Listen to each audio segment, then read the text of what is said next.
Hello and welcome to K-Stop, Fuse's K-Pop podcast. Hey guys. Hello. It is Jeff Benjamin, and I am joined as always by the EX to my ID, Tina Zhu. Oh my gosh. Hi.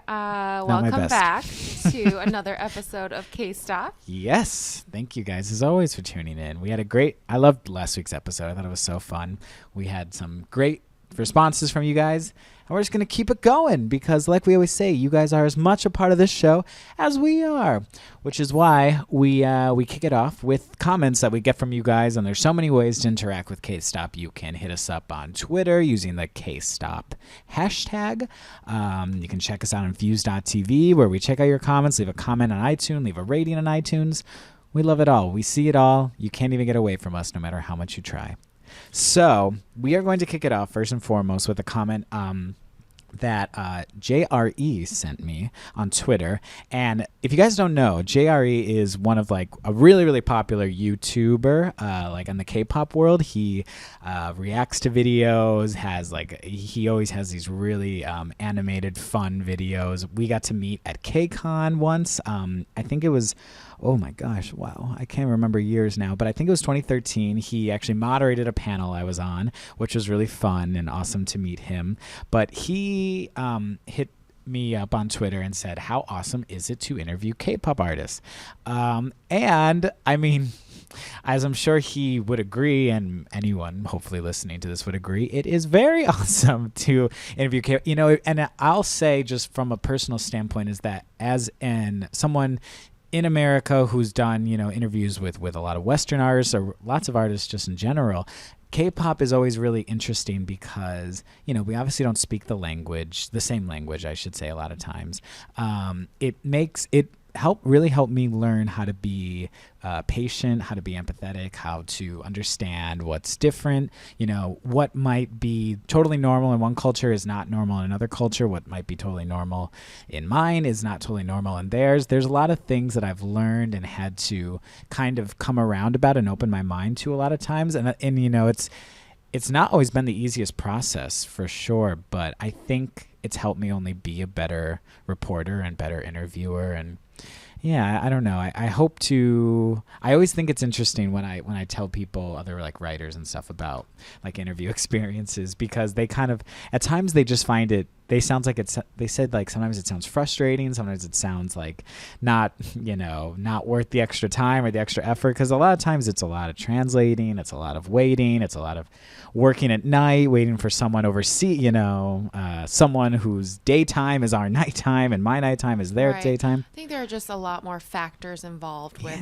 interviewing K-pop artists or just artists who they live their lives on the other side of the world and their cultures are completely different. And exactly. I think that K-pop is a very visual media based industry. So you have to be way more mindful of how you not only portray these artists through articles and print, but also through photos. And I know that managers can be very, very strict about when you can take photos of artists. Like if you're backstage working with an artist and they're eating food, chances are you can't take photos of them because they're very, very strict about how K-pop idols especially are seen by the audience. And they want to portray them in the most attractive light. And generally speaking, when you're eating food, is probably not the cutest moment for you. So they will politely tell you, you can't take photos right now. And, the managers are generally on standby in case any of the artists, need anything or have any issues. And they kind of watch you like a hawk. So that's another element that is, or another wrench kind of potentially thrown into your general workflow. Yeah.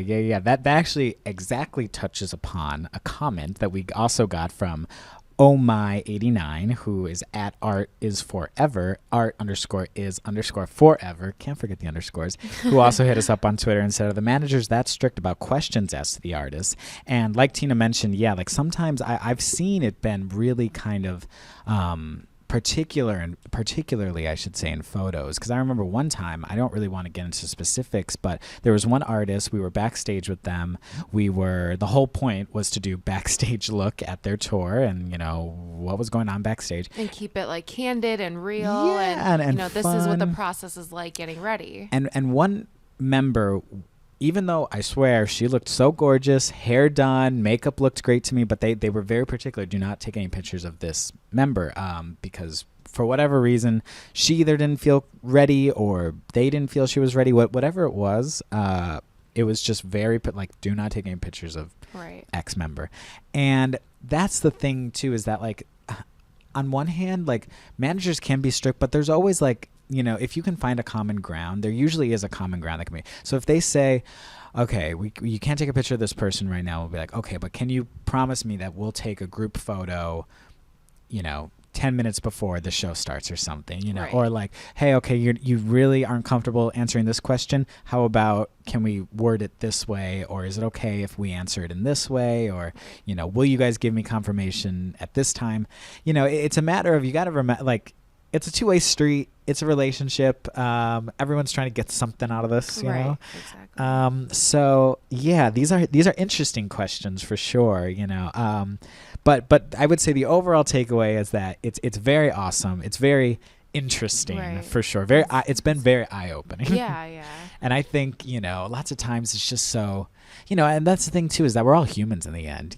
Everyone responds to a smile, everyone responds to a handshake, everyone responds to and just it's about like accommodating everyone and just getting a great product at the end. Exactly. So had to kick it off with those great comments. But before we get into our first section, the music section, I just got to give a little bit of tea, because we have some insider tea coming exclusively to you from Fuse TV. And some fans saw this over the weekend, but we had Mario, R&B singer Mario, who everyone, like, he's been around over a decade at this point, but like, he came in to Fuse for an interview and ended up telling us about a very interesting, in my opinion, K-pop collaboration that's coming really soon, and it's going to be an international collaboration in terms of trying to break a particular artist/member internationally. I don't want to give out too much right now, but you guys should definitely look out for the video interview coming to Fuse.tv very soon, because it's interesting. But as you know, I'm sure most of you saw, Mario hung out with the group Bestie while he was in South Korea. So it was unexpected to me, but I'm excited to tell you guys what's to come. So that was my little tea of the episode. But let's get right let's get right into the music. Here we go. Tina, who are you feeling the most this week? Well, I think we've been awaiting Crush's come back with Interlude. Oh, so why don't we kick it off with Crush? I love that idea. Yeah, he released 2 music videos, one for Ooh-Ah and one for 9 to 5, which features Geiko. So I don't know, which one did you like better? Well, okay. Well, I know first and foremost, I definitely preferred Ooh-Ah. I think it might be his best single to date. In my opinion, I really just loved. I mean, we knew him. We always knew him as the smooth dude.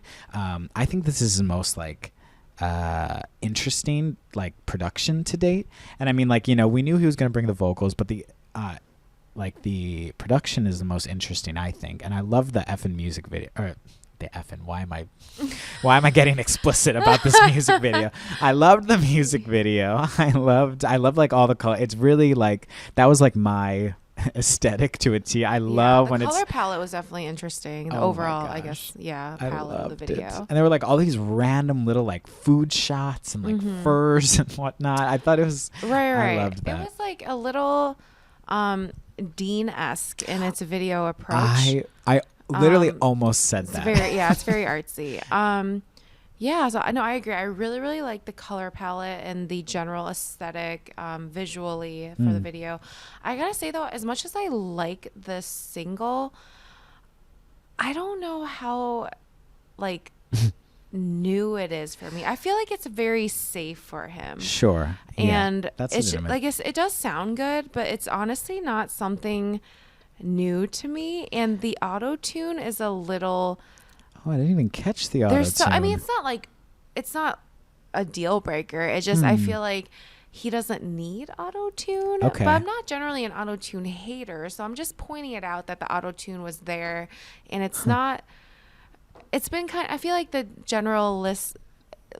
listeners have been generally kind of split on the auto tune because he uses it more heavily on 9 to 5. Yeah. But 9 to 5, I feel like that. I don't know, like. That works more, I think. I feel like it works more for that track sonically. Yeah, the delivery there. That song. Well, should we just get right into that song, or do you want to finish your notes? I mean, my point was I like Woohyun. It's not super exciting to me. Sure.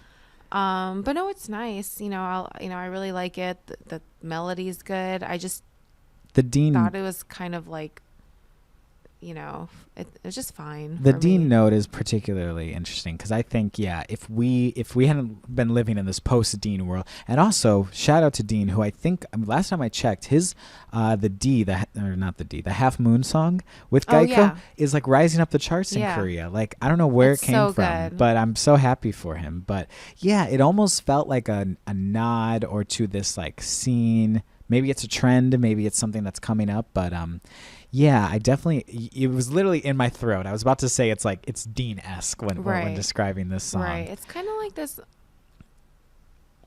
alt ballad R&B scene. It's very woozy, very like sensual, in that kind of way. Right. And I do agree. It's not breaking the mold in any way, but I do, and maybe I'm just being a little enamored by the video because I'm still thinking about it right now.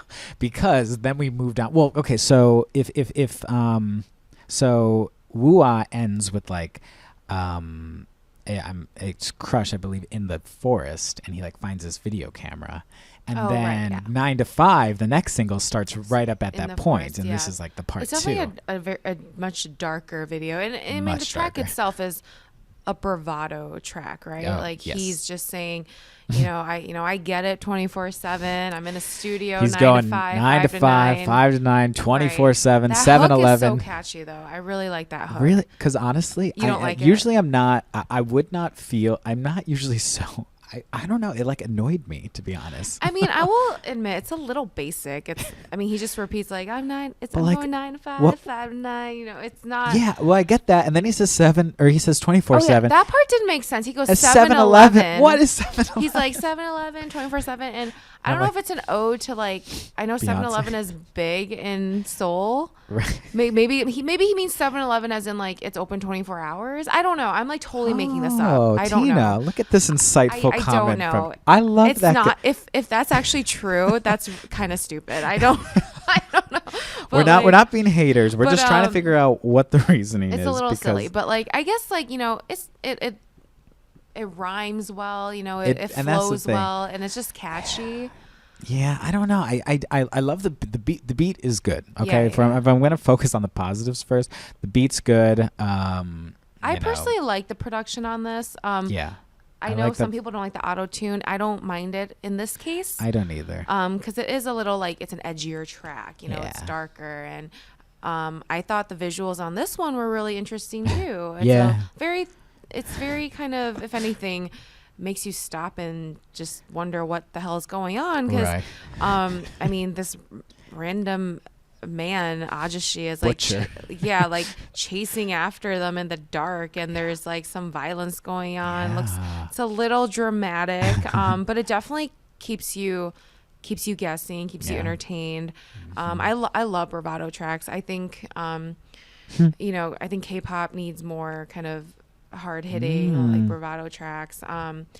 He's basically saying like he's always in the studio, and and I love, but there are some lines in there where I wasn't sure how I felt about them. Like he's like crush is so sweet like Oreos or something, and like you're milk, and we're creating chemistry. I was like, I don't know if this is cheesy or kind of dope. And then he said, like, I think leading into the chorus, there was a line about like more money, more bitches, more crews. So I'm like, he just got really kind of explicit really just out of nowhere. So I just didn't know how I felt about it. But I like his confidence on the track. Yeah, no, and I mean Geico killed it too. I think they're both, this was supposed to if Woo-ah was maybe the safer, even with the video, sort of dreamy, lay back a little, this was like putting you on your toes, visually, sonically. Yeah, Woo-ah was very kind of lush. Yes. That Good word. That's what I thought of when I watched it, and it's very like comforting, and you can listen to it pretty much whenever, chill vibe. So I think overall he picked two really great tracks that kind of they work well together despite such a different sonic approach. I'd agree. Nice. So I think he did a really good job. I want to hear the rest of the EP. And yet I just can't find it. As of now, it's not on Apple Music. So yeah, as of press time, I swear I saw it, and then I think maybe it got taken down or something like that, or just they weren't ready for it or something. And I don't think it's on Spotify either. So maybe they're just waiting, because it sometimes takes a couple days. Yeah. So let us know if you find it. But yeah, Crush. We well, I would say if anything, maybe we're a little divided on this one, at least on one song. Maybe the two singles, but I like it when we disagree a tiny bit. But yeah, 9 to 5, 7-Eleven, 24/7. We usually love Crush. I really hope that was a nod to 7-Eleven and convenience stores. Korea is all about those, or at least Seoul is all about those convenience stores. Oh yeah, no, I remember. I remember there was a 7-Eleven next to my hotel when I went to Korea for the first time. Yeah, and I just and they're fancy right as hell too. They got full length mirrors. They have soju. It's like anything you could want for a party. There was 7-Eleven. Oh, me, I was more shocked by the fact that there's cheese and milk and meat. Convenience stores in Asia are nice. They are next level. Like the ones in Tokyo, don't even get me started. Oh, yep. Yeah. Oh, yes. Oh, yes. Missing yes. those. Definitely. Let us know what you guys think of Crush and convenience stores in Asia, if that's up your alley. Let us know what you saw, what you liked. We would gladly talk about those. Who's next on the music list, Tina? Why don't we talk about your boy Woohyun? Ooh, Woohyun. Yes. Infinite's main vocal, or one of the main vocalists, top vocalists, whatever you want to call him. He made his long-awaited solo debut. I think a lot of fans were waiting for this, and he came out with the single "Nodding," which is off his Right EP. And I'll kick it off saying we always knew Infinite, or I should say we always knew him in Infinite as the big belter, the one who always got a lot of the big belts. Infinite's a very emotional group in that way, very passionate performances, and so he was always giving off these everyone knows he can sing, no question about it, but he came out with this very ballad leaning EP, lots of slower songs. But I'll say, and while I'm not the biggest ballad fan, nor am I, I'll say I do like that he is showing off almost softer vocals. It's definitely a different vocal color for him, which I think is kind of cool here. And I get why they did it. He could have easily came out with something big, belts, more ferocious. Yeah. But that's the thing, is that I think he knew we've already seen that side of him. You know, and Sungyu, from the leader of Infinite, when he went solo, he kind of showed his more love of rock, and those kind of things. I thought that was really cool. Yeah, and I loved those releases. So it was almost like I feel like Woohyun stepped up to the challenge of doing something different.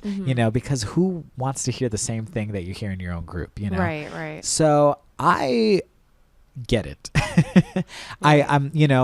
There was one song in particular on the EP that I just really loved hearing, because it just showed this once again even softer than ever. It was the album closer. It was it was called Stand By Me, and it's really hushed more than the others. And I remember I was listening to this and I was like, oh wow, this is really holding it back for him, because everyone knows he can just go to so he kind of did something different. So I can't say it's totally up my style. I don't I'm not 100% sure how like the public's gonna receive this, Right. but I respect it. Right. Respect. No, I'm more or less on the same page as you are. I definitely respect, his, finally going solo and showing off, a different side of him, showing, different colors and everything. And I agree. The ballad is not totally my type of sound.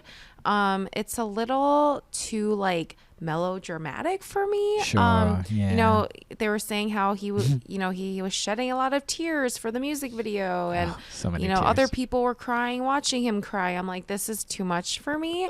The video, it was like, for K-pop and K-drama followers, it's definitely not anything special, because it's just a lot of feelings, and it's sad. It's a nice and video. For yeah, sure. the video is nice. The song, it's like very spring. Yeah, the song, I mean, it's fine. I like it. It's just not my usual type of song. Same. 100%. Granted, I have not listened to the rest of the EP. Will you say that it is all pretty much along this line? Yeah, I mean, there's no bangers, if that's what you're asking for. I mean, but is there anything more like kind of R&B up tempo, kind of like? It stays in this world. Okay. It's more acoustically, and it's more rhythm based. Okay. Yeah, and again, it's not, well, it's certainly not Infinite's music, is what I'll say, Right. which is good. I think it's good. I think it's cool that he did something different. Yeah. Wanted to show a different side of himself as a vocalist, because right. that's And a his solo thing. debut is for you to branch off and, show off a side of yourself that fans maybe don't normally see during a group performance. There's a lot happening in a group performance. So yeah. So I'm happy for him. The video was cool.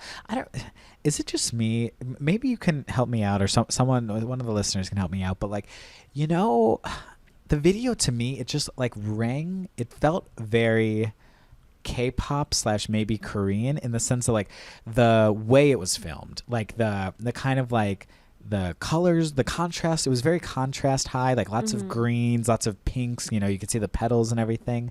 And I felt like I was looking at it and I was like, this is very, I don't know if it's Korean or if it's K-pop or something, but like, I don't know. Like, do you know what I mean? Like, why does it has that look that just screamed to me automatically? Like maybe Crush's song wouldn't have automatically screamed K-pop. oh, you mean it's a bit more conventional in its composition? Maybe that's what it is. Is that what it is? I don't know what it is about the I'm filming just not technique. sure. Like, I didn't feel a particular type of way about the video composition, but maybe I need to go back and watch it again. I don't know. It is very kind of like K-drama-esque. Is that what it is? Maybe that's what I'm it is. Like, picking up on. Maybe like the setup of it, the storyline of it in particular. Maybe that's it. But It's possible. yeah, maybe, I don't know. Maybe there's a listener who can comment and. Because I'm going us off of know. like, remember like, if you remember like Actong Musicians 200%, that song felt like that video, I should say, felt very like, it just showed Korea, I felt like. And I don't know. Maybe I'm crazy. But it reminded me like of an A-Pink video or something like that, like Weather Outside, something like that. It's just all those, they all have this like the vibe of aesthetic and vibe, to it. So, but Woohyun, let us know what you guys think in spirits, who are passionate K-stop listeners when we had Infinite on a episode 3 or 2 or other than Sungyu, Woohyung's the only other one who has done a solo done like solo not just a subunit. Right. Yeah, they've all, what's so cool about this group, they've all done subunits. Right. They've all done, Woohyun did that duo with Chinese Key, which was one of my favorite tracks of last year. Right? Two Heart. Yeah, they had this awesome song called Delicious. I love that song. It's so fun and happy. Delicious. It's great that they even, pair the two of them up, since Key is so different, as an artist. Right. He's like so sassy and right.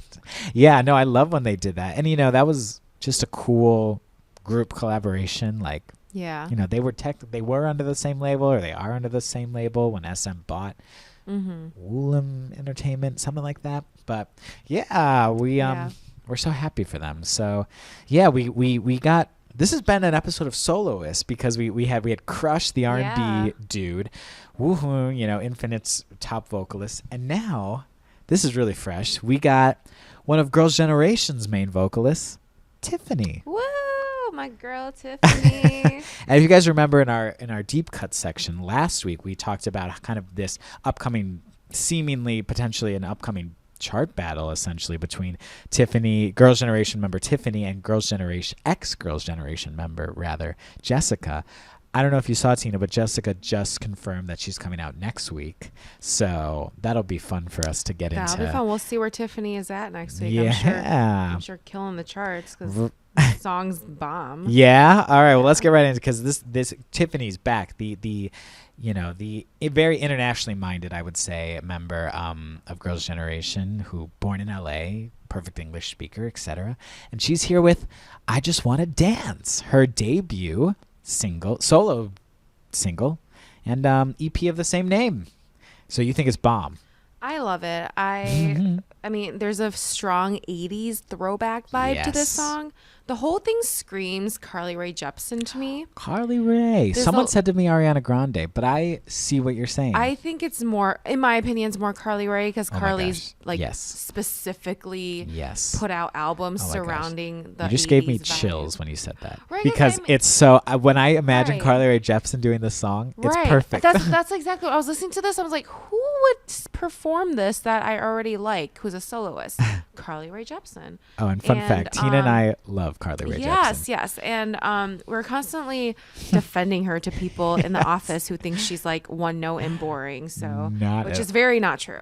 Oh my gosh. But I can see a bit of the new Ariana Grande in there a little bit. It's definitely not her older stuff or debut stuff. I don't think it fits as much. Which is honestly how I thought. And this is why I'm so pleasantly surprised with this release. I thought that's what Tiffany was going to go with. Initially, I thought we were going to hear more of like the Girls' Generation TTS thing, maybe some brassy with R&B, blah, blah, blah.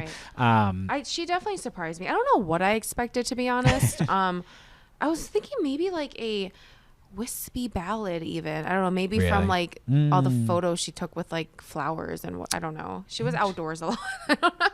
But I don't know. So you liked the song? I'm assuming. Since it reminded you of an artist you really like. Yeah, no, it was just so cool and synthy and like definitely. And I just love how unexpected it was. Because she really just brought something.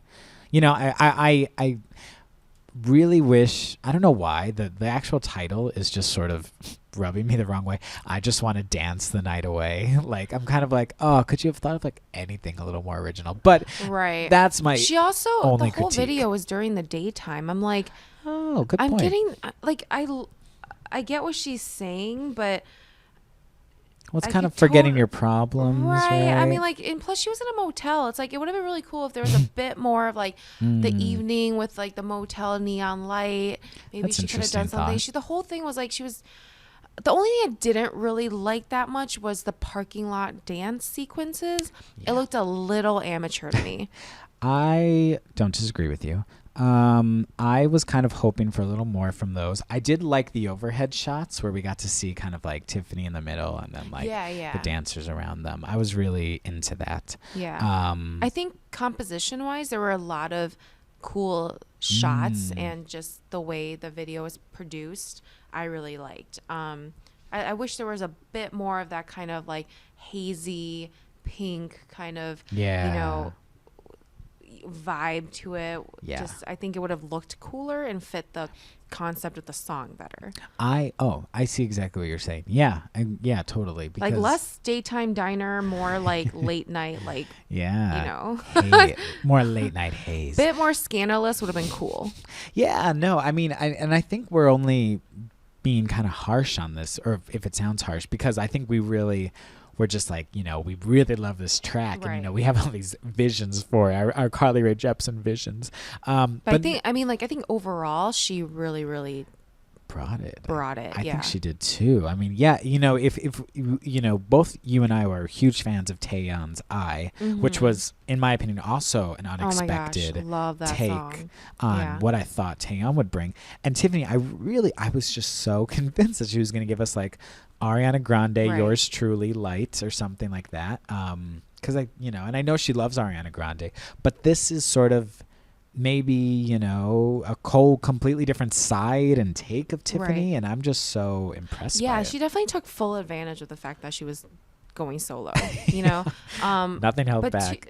Back to the point of I could actually see Tiffany doing a song like that too, like with a hip hop verse in there, something that's kind of carefree feeling, because she's a carefree Cali girl, and I think that song would not have surprised me, and I would have liked it a lot. But I think this one really, like, I don't know, like, never really saw her as that kind of like, hey, let's go to the local motel and do disco type shit. I don't know, like, and that's kind of why I think it's she's so really sexy and fun in this. So it's like, it like fits her, but at the same time it was surprising too. I don't know how to explain it. No, totally. I mean, and I think it's very, I think it's always fun when you get to kind of like what we were saying with Woohyun, is like he was showing something new and unexpected, something that we didn't know from him. I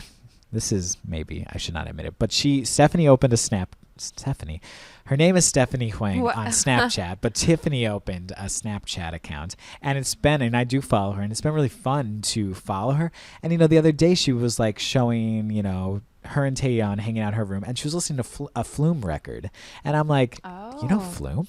Like, I don't think a majority of people do know Flume, and like he's another person who's just changed a lot of things, done a lot of interesting synth and electronic work, and I'm like, okay, like maybe she has this side of her that just we never knew about, and she is clearly influenced by a variety of genres and artists. I listened very quickly, did a very quick listen to the EP because this is very fresh. And it, again, has a lot of these cooler, synthier sounds, lots of 80s. Talk and Fool sounded like, Fool has this really nice chorus.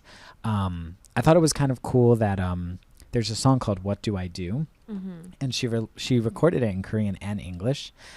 Fun fact, Soo Young of Girls Generation co-wrote it with her, which is kind of cool. The maknae, the youngest? No, Soo Young. Sorry, that said So Young. No, it's okay. But I thought it was interesting that she recorded that one in English and in Korean, because I'm like, why not make your single the one in English and Korean? And granted, that was... Yeah, that surprised me. So I'm like, girl, this could smash here. Come on. Yeah, maybe that'll be the follow-up. Maybe. Sometimes they do dual track promotions. Right. I mean, I'm down for her promoting as long as she wants to. So. Yeah. Come on, Tiffany. Bring it. We're ready. I still want to see... Tiffany could, like, land a job on, like, E! News. And it would be, like, she's, like, so cute. So like she's so bubbly. bright and vibrant, and she's oh my god, we even talk about what she looked like. She looked so beautiful as always in the video. Her hair was perfect. She looked gorgeous. Loved it. Yeah, I thought this concept I am 100% on board for. Yes. And like I'm excited to see her live showcases. Yeah. And everything. Oh my gosh. Yeah, I'm ready. I'm so ready. Tiffany, killing it. So, hopefully we got some exciting stuff to show you with Tiffany soon. Yeah. So stay tuned, people. We got 3 strong solo debut and comebacks. Yes. So I love solo artists. You know me, I'm the opposite of you. The fewer number of members, the better. And I'm like, there's less to think about. And meanwhile, I'm like, give me 13. give me 15 members. The bigger, the better. All right. So, yes, let us know, of course, what you guys thought of everything. Hit us up on Twitter, iTunes, views.tv. So many ways to get in touch. But now it's time to get into our chart section of the day, where we check out the top 5 songs on the U.S. K-pop iTunes charts. I think that is the most seamless. That's the best I've ever said that. I usually flub that every time. I would have flubbed that for I only sure. have one. I think only one mistake that time. But yeah, as you guys know, the ongoing April comeback battle may finally be resolved today because, as you guys know, Tina and I picked teams for the very stacked April comeback schedule where we chose different artists who were going to be on our team, and any artist who landed a song in the top 5, we got a point. So right now it's tied at 3-3. Tina had Day 6, Block B, Twice, Up Tension, and Wonder Girls on her team. Wonder Girls did not make a comeback. And I had CN Blue, Vic, 17, Monsta X, and Taeyeon. And Taeyeon did not make a comeback, all on my team, to see what we can make happen. So it's time to get into our top 5. And if you remember last week, BTS owned the entire top 5, which is crazy, but we'll see how they do this week. Because at number 5 is House of Cards Full-Length Edition by BTS, one of the standout songs from their The Most Beautiful Moment in Life, Young Forever compilation album.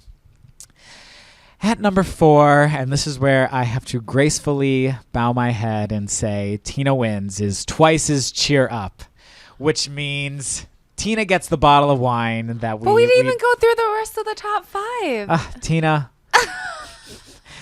I don't think 17 You're is gonna... already admitting defeat? Well, we'll see how it goes. I don't have high hopes for myself at this point. But Twice's Cheer Up has surged back up, finally made a dent in the BTS shutout. But Twice is doing amazing on the charts here and there, right? With this song in particular, and it really, and it's kind of going resonating well all around. And have you seen the little viral thing that's been going around? I haven't. There's do you know the line where it's member Sana, Mm-hmm. And there's this line where she's like, the English translator's like, I wanted to call my friends, but I was too shy, but she can't really pronounce shy, so it comes out as sha. Oh, that's cute. And this thing is going, you got to check. I can't believe we didn't catch this yet. Yeah, It's going I to, didn't see like, this. idols are into this, the fans are into this, and they, she kind of sounds, she has this little high-pitched voice, so it goes a little, sha. That's so funny. I can totally see that. And it's, the hit. So if you watch them perform it, the fans go crazy. They're like, sha. Oh my God, it's like a fan chant now. Yeah, it's become like a big thing there. So oh my gosh, we want to so see your guys' cute. sha. Yeah. If you're, I gotta see the original of this. Yeah. Guys, send us a video. I want to see everyone sha. Because G-Dragon did it. BTS members did it. Girls' Generation members did it. You got to check it out. It's going viral is all I'm saying. Number 3, Young Forever by BTS. The epilogue song, what song we really liked from like the get-go. Yeah. Number 3.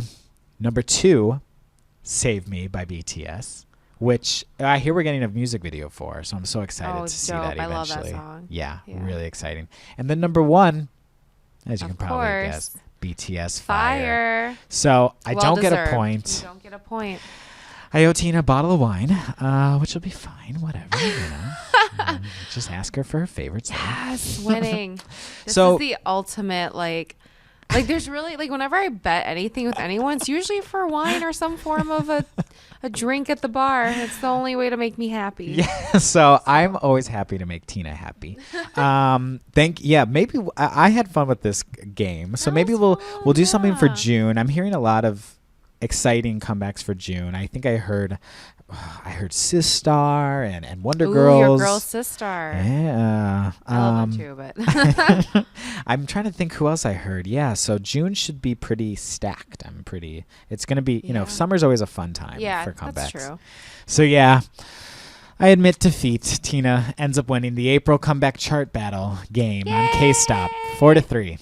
Thank you for all my Team Tina There's members. so much Team Tina members. Nah. I got an okay amount, but definitely Team Tina was the favorite. They probably just felt bad for me. They're like, Tina doesn't have enough fans, so we'll just, support her and make her feel loved.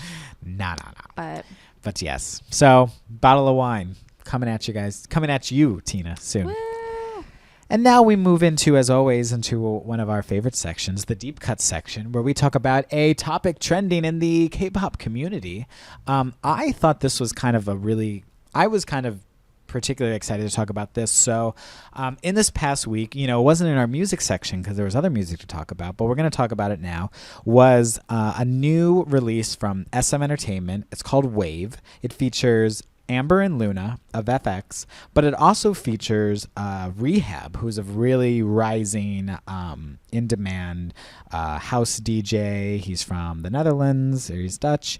He, put out a single with Sierra recently. He's very big in like the EDM scene, and it also features XaviGi, I think is how it's pronounced. That's how I would have pronounced it. Yeah, but so this is the first release under So if you guys remember, SM Entertainment is putting out a single a week under their SM Station music service, what have you. But with that, this was the first release. SM is going balls to the wall with all these. 2016 is an exciting year for them, but this is their first release under Scream Records, which is their sort of play towards EDM. And so a real quick explanation of it, and this is coming from Soompi.com, so shout out to Soompi, but they quoted SM when they released what Scream Records is going to be, is that it's going to be, quote, performances meant to be listened to and watched, and performances made to be enjoyed with the hottest EDM DJs both in and outside of Korea. So this is the first kind of release under this. And well, let's first just talk about the song first and foremost, because I'm a little sad that it kind of was under my radar for a second, right? And I would have loved this at the gym this weekend, because it is. I really, really love it. I love it too. It is. Are you an EDM fan? The thing is, I wouldn't say as I don't gravitate toward that genre.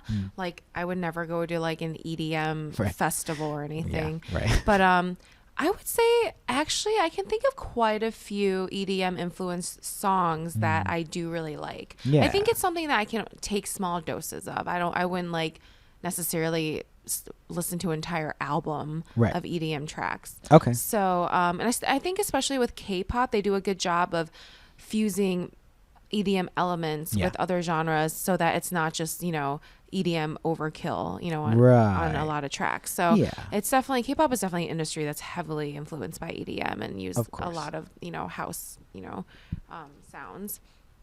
So I love this track, and I did not expect Amber and Luna to be the ones on this track. Oh yeah, but they sound great. They sound so good. Luna, of course, makes you think of ballad pop. She's the big belter.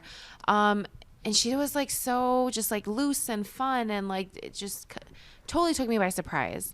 Amber, I mean, Amber was singing. She was singing, and like it was, I don't know, the whole thing was just very surprising to me, and they were dancing, and I just love the whole vibe. It's the chorus, just like when that chorus kicks in. Yeah. I can't even like describe. I was like ready to start dancing at my desk or something. I really loved in particular how Amber would kind of like lay down like a line or something, and then Luna would kind of come in with the harmonies, and I'm like, oh, hey, like why weren't we getting this on like FX records? Yeah, like, and I personally love music videos that kind of incorporate like a concert kind of setup without it being like concert footage. Because no one likes concert footage music videos. Those are like cop-out videos. Right. But like, I like how they took it to the stage and they showed fans, the audience. And, they were dancing along it was like a party in the music video. And I just thought they really let loose. And it just like made me feel like, I could like go out and do whatever. I could hit the gym. I could like go dancing and just like really feel good song. And I'm not familiar with R3hab, to be honest. He sounds familiar, but I don't think I've really listened specifically to anything he's worked on. Right. So I was really impressed by his collaboration. I really like him in particular, just because he's done a lot of really good remixes recently. In particular, like if you guys haven't checked it out, he did this awesome remix of Sierra's I Bet single from last year. Oh, okay. And it just like turned it into like this. That song was like kind of a R&B mid-tempo, but it turned into like this emotional dance track, which I was not expecting. And that's really intriguing. Very up my alley. And then he and Sierra did this awesome dance track that they did at Coachella. So I'm really, and he's done a lot of, work in EDM too. And so I was really excited to hear him in particular, because I was like, yes, like R3hab, like what a cool, if they're, I think, Tina, you wouldn't disagree with me in that, like, sometimes East meets West collaborations aren't the most impressive, or sometimes, they can be a little forced. That's a perfect word, but I was kind of like, this is cool, right. This felt very effortless. This is something that like you would blast at like any party, and you wouldn't really be like, oh, this sounds like K-pop mixed with like Dutch EDM, A really nice mix. But, I'm kind of curious to talk about, well, one, I kind of think I didn't get it at first. Kind of when I heard about Scream Records, I'm kind of like, great, like SM's wants to do EDM. Cool. But now this track is finally like, it's kind of it clicks with me. I'm like, oh, I get it. Because I would maybe argue the dance scene is a little more open to new voices, new vocalists, people who are a little like unknown. As long as it's a good track and it feels good, I would argue that the dance scene and like the EDM scene is way less picky about who it is or what it is and where it's coming from, as long as it like makes them feel, I think pop fans are very particular about, who is saying this and does it all make sense and does it click, this is also a thing of rock and R&B and, hip hop and whatnot. But I think this is a really cool, like if this went off at like Ultra or Electric Daisy or something, like it would just get the crowd like hyped up, which I think is so cool. Yeah, no, I definitely agree. I'm a bit confused about the overall concept. Like, do they need a whole label for this? Good point. Like, I think it's cool. Like, I think Scream and like the way it's stylized, it really fits, what they're trying to go for. I just don't know how they're going to go about bringing more projects together. Like, are they going to sign people, or is it artists that are already signed to other labels and they just all release music under this branch? Right. So if I'm so XaviGi, or I think it's Xavi and G, they're a duo, for example. They're under Korea. They're Korean. They're like DJs and production duos. They're a duo, I should say. And I'm wondering if like what I'm wondering is that like, is this label, is their whole thing like trying to find the right combination of like, because maybe the people at SM, are worried about the pop stuff and everything, but these guys can, whoever's working at this label can look specifically towards EDM collaborations and, really and kind of network, coordinate in that world. That. Yes, exactly. Relationship. Like, I guess not only looking for people like Xavi and G who are not really, making waves maybe in Korea, but then also who's making waves in like the international dance scene. Right. And then trying to find seamless and ways to put that together. Their focus, I guess so. And maybe it'll just, when they market and push that vision, it'll maybe feel more attractive to some international artists to think, hey, this is a specifically EDM focused brand in Korea label, and that will maybe make the track sell better or push it harder, or it'll help in a different way. Because those, because that has a whole culture in and of itself. Like there's Beatport and there's Ultra and all these things. These labels that Spinnin' Records is huge. A lot of these labels have their own culture in and of themselves. Right. You don't really necessarily see that with a lot of other genres. So I think, at least that's what I'm kind of getting from it. Granted, I don't know how a whole label is supposed to be funded off of one song, but I'm just wondering what future projects will be released from this, or will they only be one-off singles, or I don't think they're gonna be like putting together acts themselves. I think that they will just be all like already signed and be the middleman, maybe not established, but like signed acts. Or what am I trying to say here? Yeah. Acts who have already debuted, and more just kind of coordinating that, push. And making sure it has the promotion and the funding to get it out. Yeah, no, I totally see what you're saying with that. That makes so much sense. Yeah, and I think too, this is another step in SM's neo culture technology program. Going fully worldwide. Right, where they're trying to, make K-pop local in an international sense. Right. So I can only imagine that these kind of collaborations would then help would then help their artists or those kind of artists show up on like other artists' releases. You know, like maybe R3hab is putting together an album and we'll have FX featured on that or something like that. And you know, you can't, you know, if I'm thinking of like my fantasy list, you know, like we actually saw, you know, I mean, of course, Major Lazer, Diplo, he loves K-pop, he loves CL. We've and, seen a lot of, you know, Diplo collaborations in K-pop. Yeah, but Diplo was at, I can't remember what event. It was a somewhat recent event, but Tiffany and him took some pictures. And I'm like, I wonder if FM courted him maybe for this. You know, I don't know where his loyalties lie exactly, but I could see him. He's a YG dude as far as I know. Right. So. And I don't know if like, you know, loyalties, you know, lie in certain ways or not, but I did see him and Tiffany, you know, take pictures together. So I could see something. I could see, you know, I mean, do you know that Ariana Grande song on Major Lazer off the Hunger Games song, All My Love? Oh, yeah, yeah. Like, couldn't you imagine Tiffany doing a song like that? I can totally see Tiffany doing something. Cool. Yeah. I mean, she's already going for kind of a dance vibe, so why not just amp it up, Tiffany? Amp it up, Tiffany. But like Dylan Francis is someone who's very genreless too. I love Cascade, who has like very like cool trancey sounds. Oh yeah, Cascade would really. Cascade, I think that would fit well. And he's very into new vocalists and new singers too. So I just think there's so much potential here. I want to see Zed do something. Zed works with a lot of female vocalists, and I think that would. And he's into new artists too a lot. Like he put Troye Sivan on a track like way before anyone knew who that was. Okay. Yeah. So oh my god. And he's a cutie, so I think that like everyone would be like fine with him on. Could you imagine that?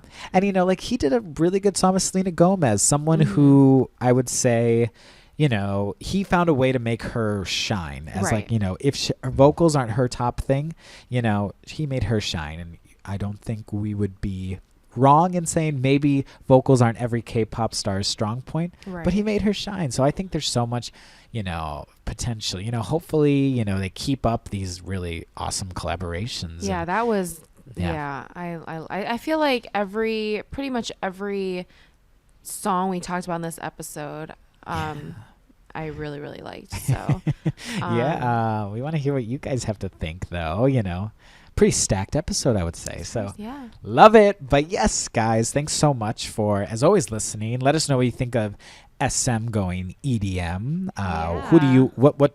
Tell us. Tell us the most creative EDM K-pop collaborations you can think of, because there's got to be a lot, since you know K-pop has grown so accustomed to those kind of bangers and EDM sounds. Yeah, so it's become genreless. We know that y'all like this sound. So yeah. Oh my gosh, I'd have to throw in Sophie. Could you imagine some PC music with K-pop? I'd love it. All right, that's all for now. But let us know what you guys think. We love seeing the comments. We love hearing your creative ideas. Thank you as always for tuning in. Thank you for listening. And we'll see you next week. So as always, this has been Jeff. And this is Tina. All right, guys. Talk to you next week. Bye. Bye-bye.